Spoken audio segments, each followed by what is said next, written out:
Hello, Blackhawks Nation. Welcome to Blackhawks Daily, your favorite recap on the daily buzz about your Chicago Blackhawks.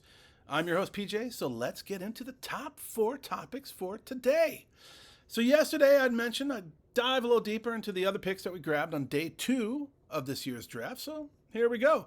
Now, as a reminder, on day one, we grabbed Frondell, of course, Vaclav Nestrasil, and then we traded back up to grab football stud Mason West. And then on day two, in round three, with the 66th pick, my lisp is going to be killing me, we grabbed Nathan Beam, a 6'2", 203-pound winger, who last year with the WHL had 31 goals and 35 assists in 59 games, known for his strong puck skills.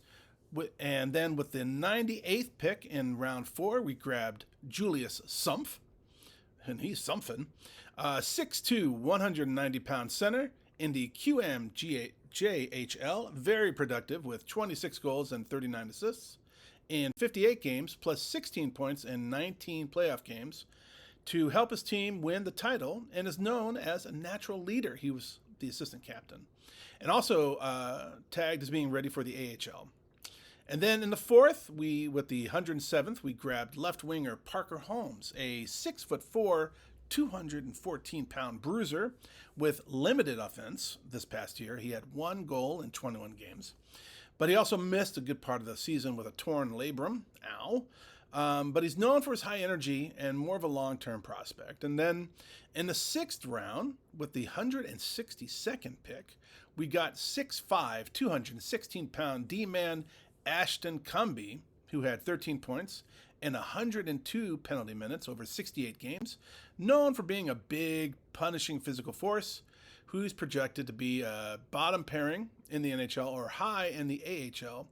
And then last but not least, we got 6'3", 192-pound Ilya Konarski of AKM Tula of the MHL, a goalie with a stellar .938 save percentage and a .224 goal against average with 4 shutouts in 34 games. So long-term prospect, but will need some time overseas, but has very strong foundational numbers for sure.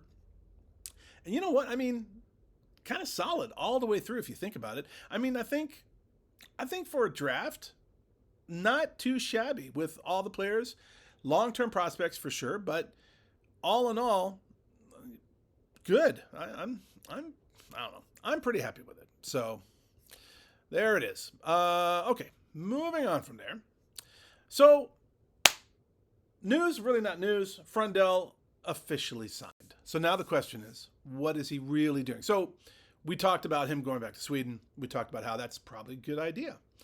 Makes sense for his development, and actually for him, it kind of pulls at his heartstrings.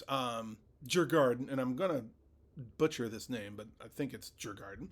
Djurgården is his favorite team. It was his favorite team growing up. He grew up going to their games, singing their songs. So now he's actually playing on them.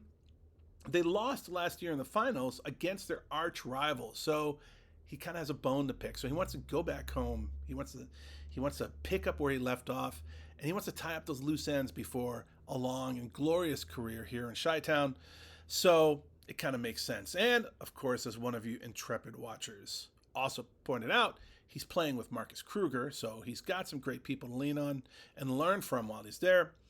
Also, the SHL, their season starts earlier than ours. So their training camp starts in less than 2 weeks from today. And their season starts almost a full month before our puck drops officially in October out in Sunrise. So it hasn't been totally decided yet, so we'll see. I personally wouldn't be totally surprised if Frondell was in Stockholm before the month is out, but we'll find out. You know what? And as soon as I know, I will let you know. So that's kind of how this all works. All right. Number 3. Super fast on this one. Quick scheduling note. Looks like our first home opener at the old UC could very well be against another Original Six team, the Habs. So the Montreal Canadiens, apparently on October 11th, So set your calendars, folks. Should be a fun night. Small note, outside the Hawks, the Canadians are my favorite sweater. Them, and if you remember the old Hartford Whalers. I used to love the Hartford Whalers jersey. I don't know why, but I used to love them. And also like the old Edmonton Oilers too. That was a really good sweater too. In fact, you know what? What are your favorite sweaters? Outside the Hawks, because that is the number one sweater. But those are my favorites. So there you have it. October 11th against Montreal. The red one, not the white one, the red one, which is now home. Those are the best. Those are awesome jerseys. All right, and now let's just jump into it. As we like to say here at the old Blackhawks Daily, you come for the content, you stay for the comments. So let's see what you guys got to say. And you guys had some wonderful things to say. Tom Filipiak, I'm going to butcher it. I'm sorry, Tom. 3511 said, no matter what the draft brings, you are rolling the dice. You know what? You are a sage, man. That is absolutely true. You never know. Life is like the draft is like a box of chocolates. You never know what you're going to get unless you got the map on the bottom. But still, you don't know what you're going to get. So very, very true. Ernest Eason, 7979, I believe you are a return commenter. Thank you, sir. He said, unless you're getting Crosby or McDavid, it takes 3 or 4 years to know if you've had a good draft or not. I'm hoping Frondell develops into a Mario Hossa, part 2. Your words to the universe's ears. Blashill feels like an interim coach. You know what? I hope he's had some success. Blashill, he's had some success. He's also got some pretty good pedigree. I mean, he's been with some successful teams. I'm hoping he does well here. I really do. I'm rooting for him. So let's see what he does. But your points are taken, sir. James Mikulak -4HC, H4C says, anyone who's played organized sports knows that the more you play against top talent, the better you get. This, of course, is only true if you have elite talent and you are tough-minded enough to get up after getting knocked down. The Hawks have a lot of young players in the pipeline. Time to let them play with the big club and sort it out. As a team that can't avoid taking their lumps, accelerate the process, and make room on the big club. Quit adding old washed-up talent, blocking the young talent. That's why they drafted Artie the Party and Frondell. They are grown-ass men. I believe what James is talking about is going against the Panthers on the first game of the year. I agree with you. So, you know what? Put them up against the big boys. And you know what? I think we're going to catch them unawares. They're going to be all riding high. They're going to have their wonderful dropping of the banner and all that kind of stuff. We're going to come in and we're just going to shiv them right out the gate. It's going to be great. I'm telling you, I think we're going to walk out there 1-0. It's going to be fun. I'm looking forward to that. Fubar Totali, 3389. I know this is a return gentleman or lady. You never know.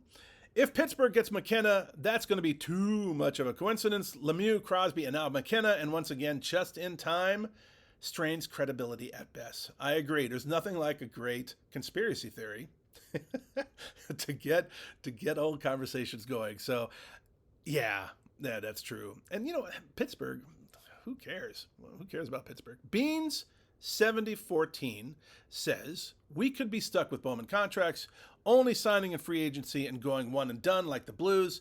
I'd rather not cut corners with the rebuild and be a contender down the road. True. I got you, Beans. True. You're right there. And then Tom again said something else as well.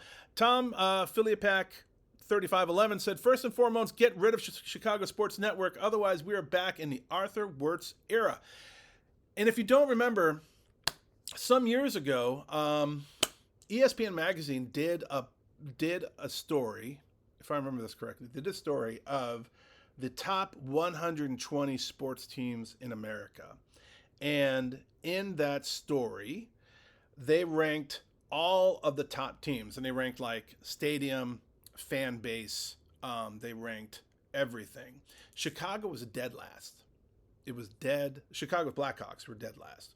And we were like in the top 20 in teams. We were like in the top 5 in Jersey. But because no one knew who the team was, because we weren't on TV and the ticket prices were so high, and the only people that were going to the games were the visiting team and their fans. We were ranked the lowest. And then Wirtz died and Rocky took over, and all of a sudden we were on TV, and then everyone's going to the games, and then we shot up to like in the top 5, right? So I agree with you, Tom. Chicago Sports Network, I'm going to investigate a little bit more into that. I actually cut cable. I'm on YouTube TV. I have to investigate that because to make Chicago, the Blackhawks Daily work, I have to watch all these games, and I'm going to need to really check into that. So thank you for bringing that up. I will let you know. I hope I'm going to be able to see all these games. I'll be back on that. Really great point. Thank you for bringing that up. Great point, sir. Francis Morneau, 4385, said, it's Roman Kanserov, not Kastornov. Good video. Yes, so a couple of things. I'm fat and I'm old, and I'm taking medicine that makes me look like I have a stroke all the time. So I'm going to mispronounce a lot of names. Plus, they're all from all over the place, so the names are difficult. And I drink a lot, so that also helps, or doesn't. So I'm going to mispronounce names all the time, but thank you for correcting me. I will try to make sure that I get Kanserov correctly. I also got corrected on Foligno, because I know it's Foligno, but that's a kind of an inside joke. Back in the day when he was actually coming into the league, I drafted him in a fantasy hockey league, and I was drinking during that time, during that draft, and I kept calling him Foligno, and I kept getting corrected that it was Foligno, and I kept saying it was Foligno because he was on my team, and that's my player, so I'm calling him Foligno. It carries on to today. Anyway, thank you. I appreciate that. Lester701 says, PJ, glad you're feeling better. Keep up the great videos. Thank you, sir. Keep piping in. You're awesome. And you know what, peeps? That's kind of a wrap. So thank you very much, Blackhawks Nation. That felt really fast, but really appreciate you always tuning in. Really appreciate your comments. You guys are great. It is it's a very dry off season. We don't have a lot going on, but I do appreciate you coming in. I do appreciate you commenting and keeping the conversations going and keeping the interest in this original 6 teams. Obviously, we're trying to uplift the Hawks as much as we can. So keep your thoughts coming in. Keep commenting. Keep correcting me, because Lord knows I don't know half as much as you guys do, but we're all in this together. We're all fans, and we're just trying to do our best. So keep tuning in every weekday to get your Blackhawks Daily. Share with your friends and neighbors, and also, please like and subscribe. Share it. I truly do appreciate it. So thank you for sharing your time with me. Thank you for sharing about the channel. That does it for today. So I'm PJ, and I will see you next time on the Blackhawks Daily.